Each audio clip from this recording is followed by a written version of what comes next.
స్వామివారి ప్రసాదం తీసుకుని ఇంటికి వస్తూ ఉంటాడుట. అట్లాగే ఇంకొక వారం వెళ్ళి స్వామివారి దర్శనం చేసుకుని స్వామివారితో తాను ఈ విధంగా చెప్పుకుంటున్నాడు.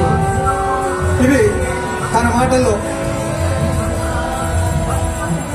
స్వామి నీకు శతకోటి దండాలయ్యా. అయ్యా ఈరోజు నాదొక్క మాట స్వామి, నాదొక్క మాట. నేను ఎప్పటి నుండో నీ దగ్గరకు వస్తున్నాగా, నువ్వు పెట్టిన ప్రసాదం తింటున్నాగా స్వామి, తిని మర్చిపోతానా ఏంది? అయితే స్వామి ఇంకా నీ దగ్గరకు రాలేకపోతున్నానయ్యా, నీ దగ్గరకు రాలేకపోతున్నా. పెద్దన్నైపోయాగా, అదే ముసలోన్నయ్యా, అన్ని నొప్పులే స్వామి, అన్ని నొప్పులే. అందుకే రాలేకపోతున్నా స్వామి.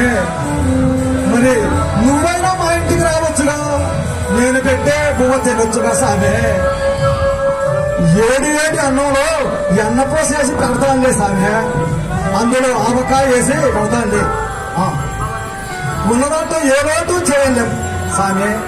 అందుకే ఒక్కసారి మా ఇంటికి రమ్మంటుండా. నేనా రాలేకపోతుండని, నిన్ను చూడండి ఆగలేకుంటుని అంటూ ఇంకా ఏవేవో మాట్లాడుతున్న తన మాటల్లో ఆ భక్తుడు యొక్క ప్రేమ, భక్తి, ఆర్తి తన మాటల్లో వర్ణించతరం కాదు. మనం ఆ మాటలు ఒక పాటగా వ్రాసి గానం చేయుటకు తప్ప ఇంకా నాకేమనిపించలేదు.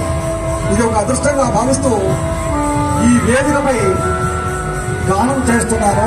సగనీయంగా భక్తులందరినీ వినమని మనవి చేసుకుంటున్నాను.